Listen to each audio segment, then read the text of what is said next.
Listening to Veggie Doctor Radio, and this is a bonus episode. Welcome to Veggie Doctor Radio. I am your host, Dr. Yami, board-certified pediatrician, certified lifestyle medicine physician, certified health and wellness coach, author, speaker, mother, wife, and human being. I passionately believe in the power of diet, habits, and mindset in sparking and sustaining well-being and joy in our lives. This podcast combines expert interviews and thoughtful monologues to explore plant-based nutrition, lifestyle medicine, parenting, mindset, and other exciting and fun topics. I hope that these episodes inspire you, uplift you, and equip you with the knowledge and tools to live your best life. Are you ready to get started? Let's do it. Welcome, veggie lovers. I'm going to talk about beans today. You may have caught one of my lives on Facebook or Instagram, but I'm going to break it down for you again because there's not too much repetition when it comes to beans. Remember, I'm a bean pusher and fiber is my favorite F word. So we're going to get into it today. Let's talk all about beans. First of all, before I launch into it, just a couple of things. Thank you to Courtney Bostrom, who helped gather some of the research and statistics that I'm going to share with you today. I really appreciate her work doing some of that background digging for me. And also, I want to shout out to all of you, my listeners, whether you're listening to me on your favorite podcast player, or if you're watching me on YouTube, thank you so much. Can you do me a favor? Can you take a screenshot of the podcast you're listening to, whether you're on your podcast player or whether you're on YouTube? Can you take a screenshot, post it to your social media, and tag me? I would love to get that shout out. I will share it, reshare it, comment, and engage with you. But I just really want to get more eyes on my podcast because guess what? We are getting so close to 500,000 downloads of Veggie Doctor Radio. That's right. We are almost at 500,000 downloads of Veggie Doctor Radio. And there's so many of you out there that are loyal listeners, loyal viewers. I would love it if you help me spread the word, get more people listening, sharing, so that we can help spread the message of well-being, longevity, and joy. Thank you for that. Okay, let's talk about beans. So first of all, beans, for some reason, I have noticed, well, I think I know what some of the reasons are. There's probably other reasons. I have noticed that here in America, here in the United States, people are just not comfortable with beans. And I think part of it is just cultural. We don't have familiarity with them. We don't cook them as much. We've maybe forgotten some of the ethnic cuisines that utilize beans. I think there might also be this stigma around beans of the gas and maybe bloating that people get because they're not used to eating beans, or maybe they're just thought of not being a yummy food. But for whatever reason, we don't eat many beans. Here's the amazing news. There are over 400 varieties of edible beans in the world. 400 varieties. Can you believe that? That is a lot of beans. But in the United States, we consume only about 7.5 pounds of beans per person per year. You might think, well, that sounds like a lot.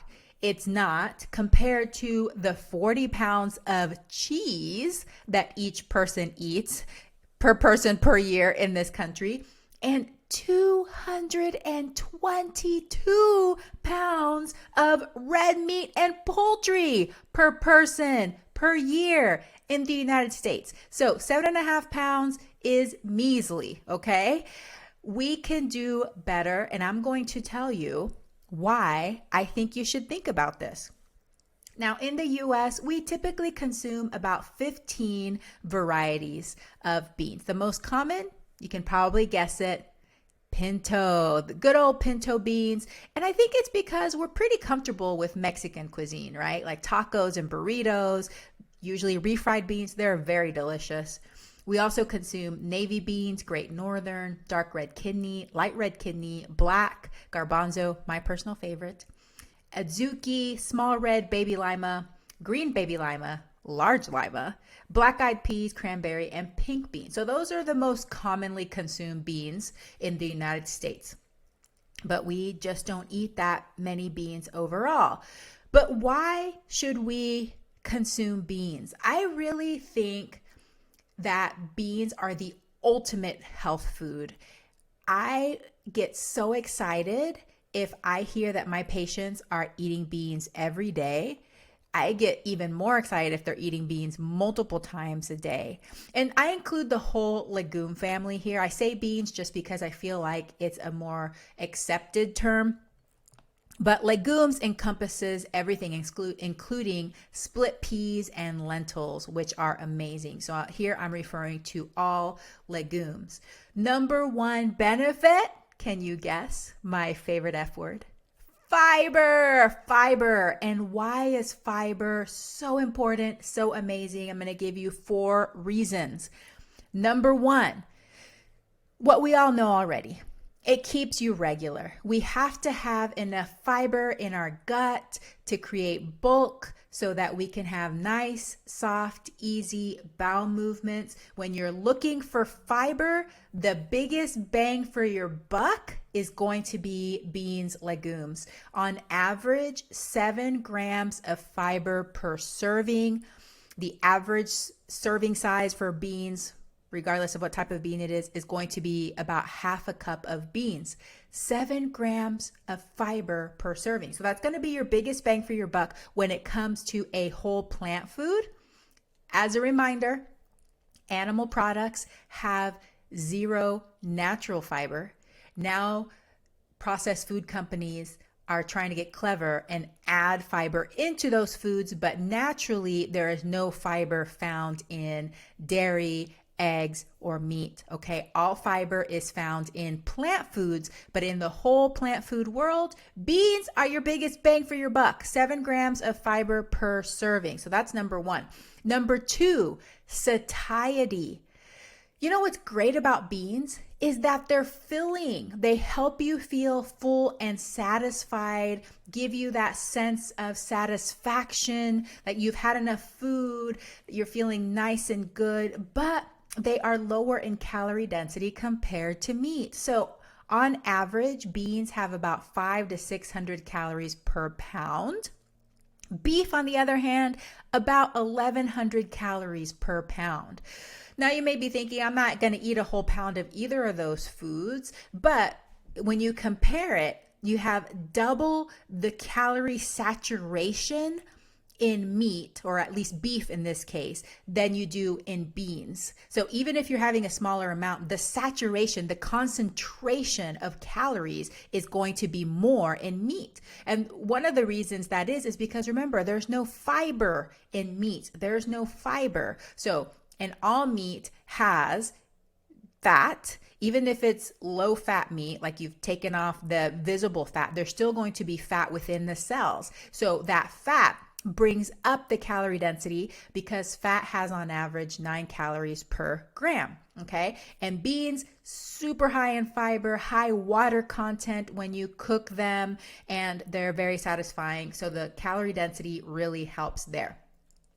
Number 3 of why fiber is so awesome is because fiber works in our hepatocirculatory system to eliminate excess cholesterol, excess hormones, things that may be in our bloodstream that we want to eliminate with waste. So that fiber is there in our digestive system. The hepatocirculatory system helps bring those things that shouldn't be in there, and then we eliminate it.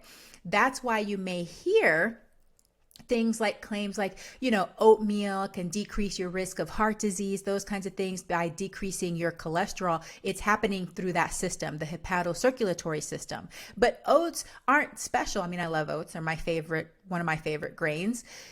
they're not special in that they're not the only whole plant food that has fiber. All whole plant foods have fiber, and beans are really great because they're your biggest bang for your buck, and they have soluble and insoluble fiber, which helps with a lot of things. So that hepatocirculatory system really helps clean out your bloodstream, okay? And you need fiber in your gut for it to work. And then finally, number 4, beans are a great source of prebiotics. You've heard of probiotics. Those are the microbes, the little gut bugs you have in your digestive system that can work with us and be very altruistic and, well, not altruistic.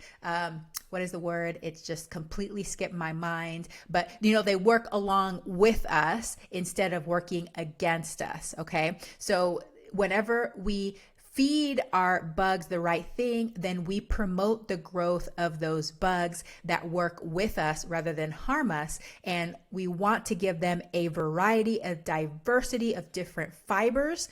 Beans are a great source of fiber, very prebiotic, very, very good. And so those are the 4 reasons why fiber is so good. And like I said, beans are a great source of fiber. So it keeps you regular, keeps you pooping, keeps you satisfied, decreases your excess cholesterol and hormones, and they're prebiotic. Okay, second benefit to beans, antioxidants. We usually think of antioxidants from like fruits and vegetables, which definitely great source of antioxidants. All whole plant foods have antioxidants at different levels. We think of all these colorful foods, these beautiful, exotic, tropical fruits and leafy greens. And yes, they're amazing. We want to eat those foods. But I think beans, you just don't think of them that way because a lot of them are brown, So you don't really think of brown things as being like bursting with antioxidants, but they are so rich in antioxidants. And beans are also colorful. It's just that after we cook them, we may not see the color as much, but some of the highest antioxidant count foods are beans, including things like red beans and black beans and pinto beans, really high in antioxidants. So you're getting this fiber, number 1, you're getting antioxidants, and antioxidants work to decrease our chronic and acute diseases, infections, things like that. They work to optimize our body and fight against free radical damage.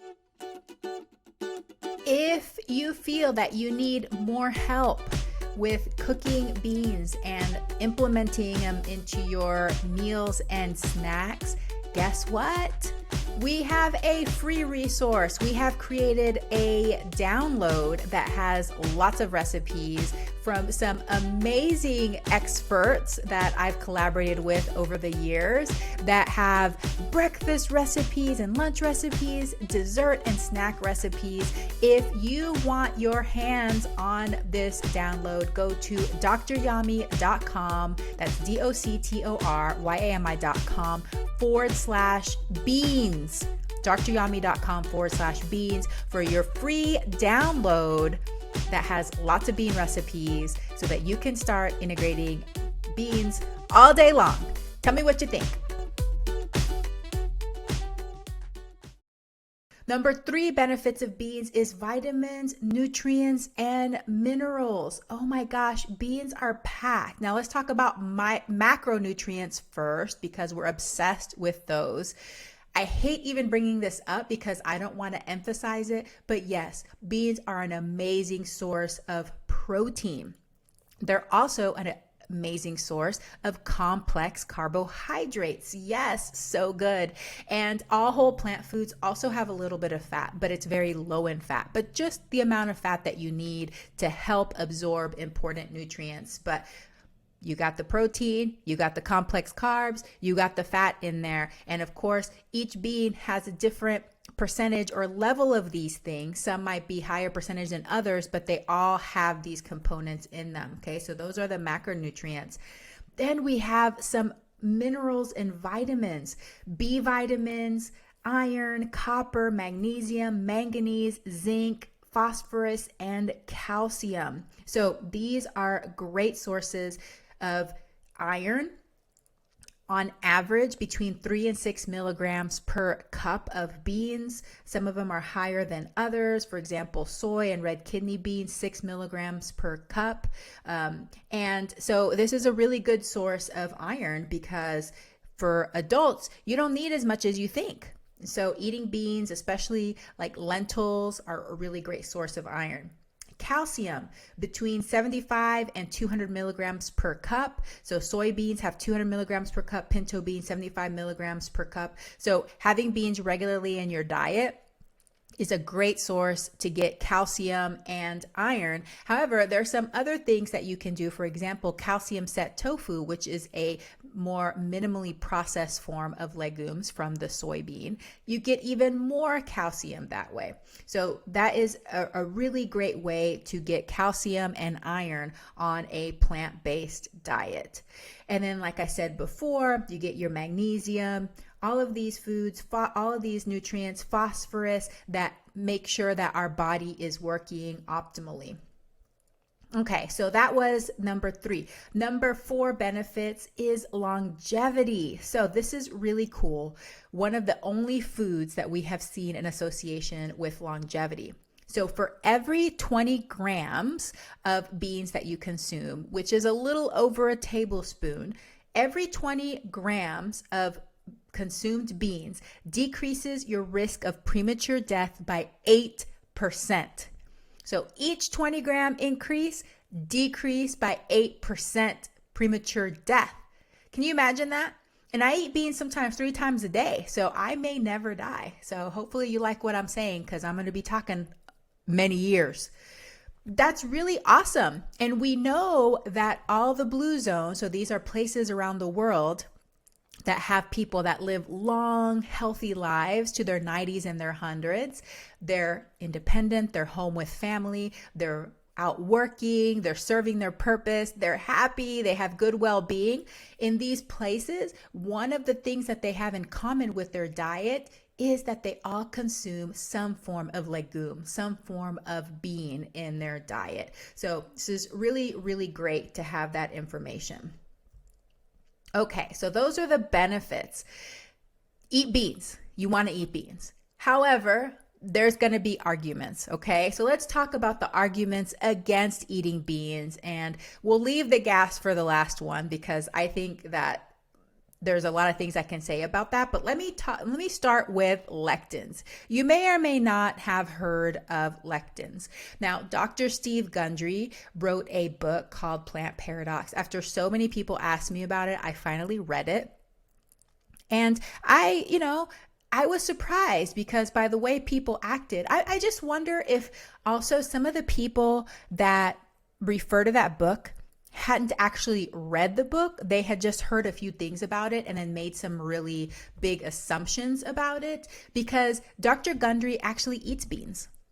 And he says in the book, which is what's true about beans, is that the lectins are eroded, they're degraded, so they're neutralized, they're not going to have an effect on you when the beans are cooked. And particularly he refers to pressure cooking, but it looks like even just regular cooking can significantly reduce the lectins. So lectins are plant proteins that bind to certain carbohydrates, some of which are toxic. You know, that word toxic is so scary. But can we just use a little common sense here, guys? Seriously.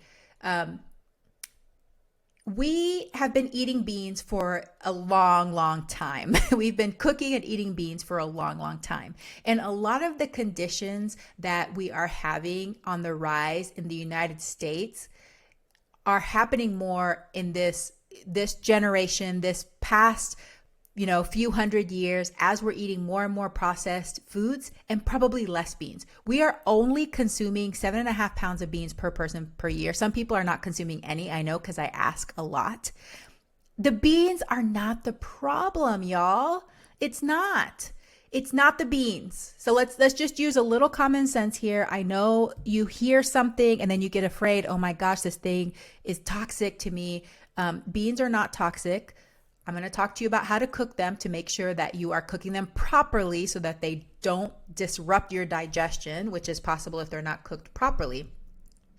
But the lectins are not a concern. Just cook your beans, okay?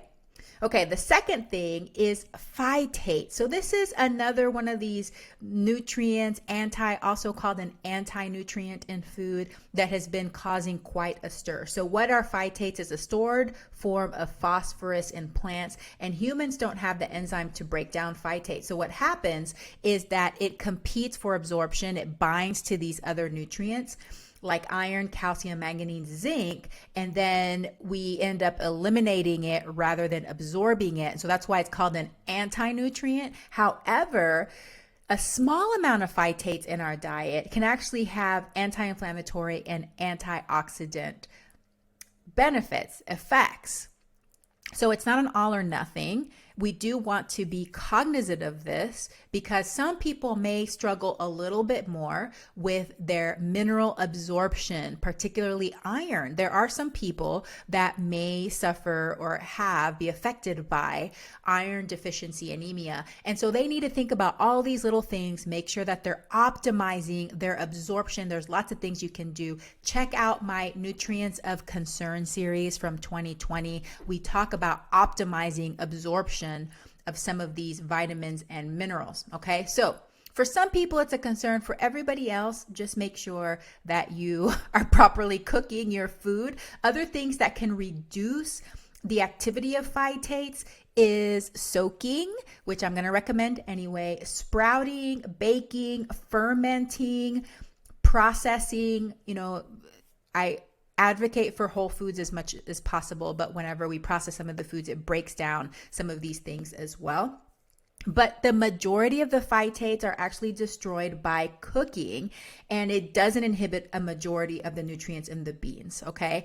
So the benefits of the beans far outweigh these two concerns about lectins and phytates, as long as you're cooking your beans, which is what I recommend, and they taste much better that way, okay?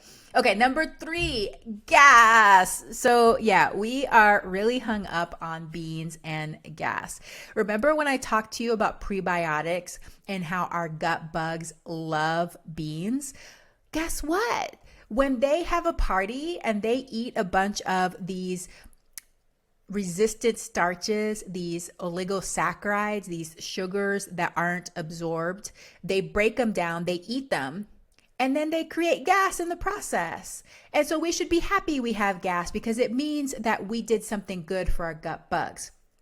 However, some people may have more gas than others because they're not yet adapted to the amount of beans that they're eating. So my recommendation is start low and go slow. So if you are not used to eating a lot of beans, if you have been avoiding them because you're afraid of gas, start with just a little bit, like literally a tablespoon a day. Do that for a week, add another tablespoon, work up from there, but have them regularly.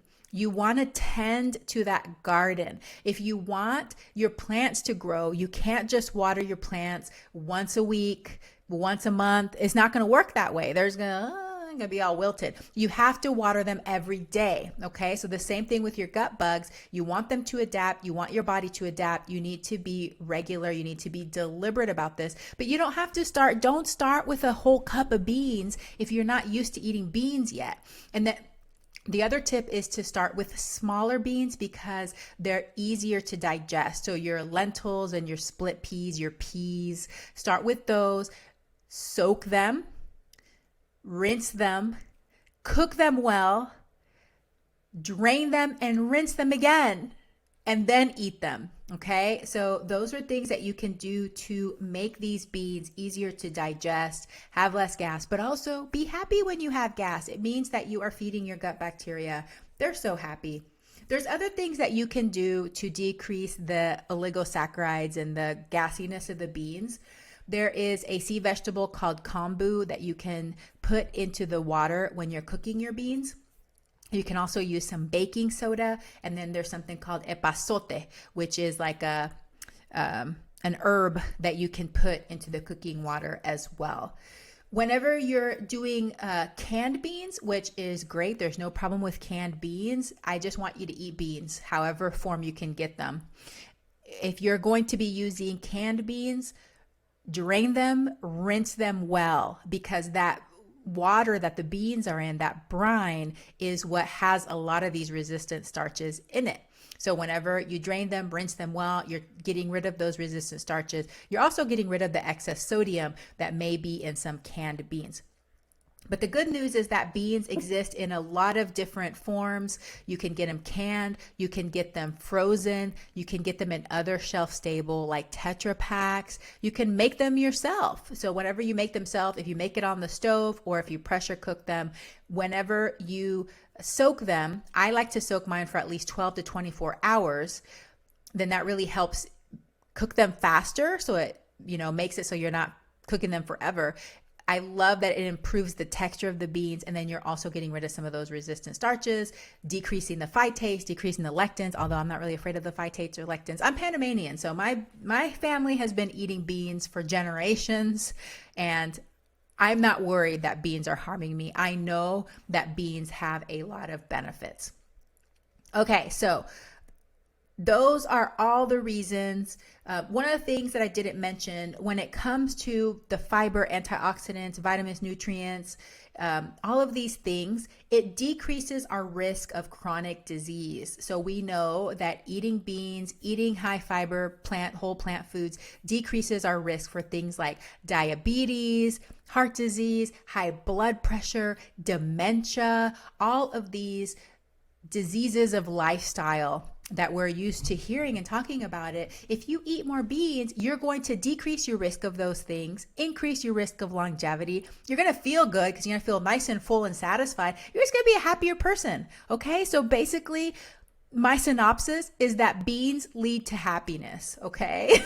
I hope that that's something that you also believe at the end of this episode. But just a few more tips that I wanted to talk about when it comes to beans is, besides start low and go slow if you're not used to them, think of creative ways that you can include beans into every meal and snack. They can be eaten anywhere. Just think of the British. They eat beans on toast. I saw somebody post a really creative recipe for that the other day. It looked amazing. But you can also do tofu scramble. You can do chickpea scramble in the morning. You can use tofu in so many different things. But also when it comes to kids, how can you include beans in ways that make it more acceptable?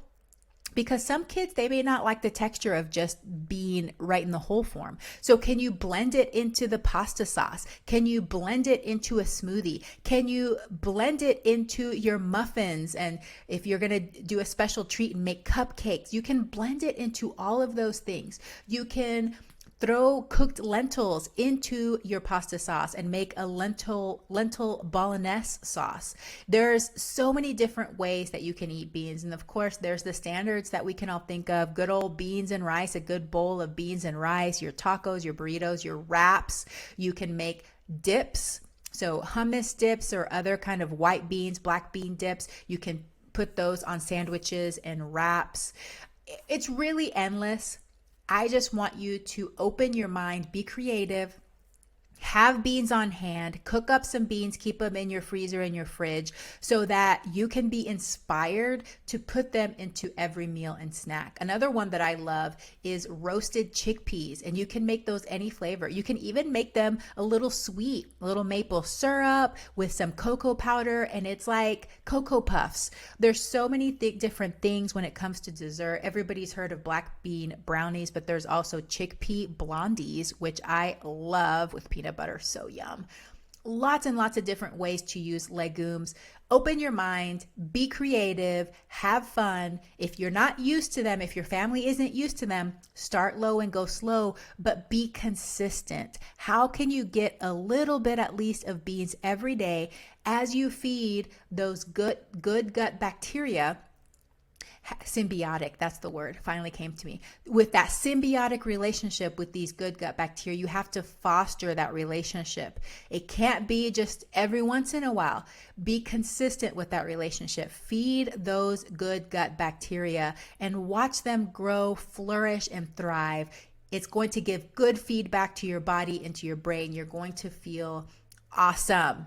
Okay, thank you again, Courtney, for helping me do the research for this episode. I hope that answered a lot of questions that you've had about beans. I hope that it decreases your fear of eating and integrating beans into your diet and that of your family. Tag me on social media. Tell me how you are eating beans.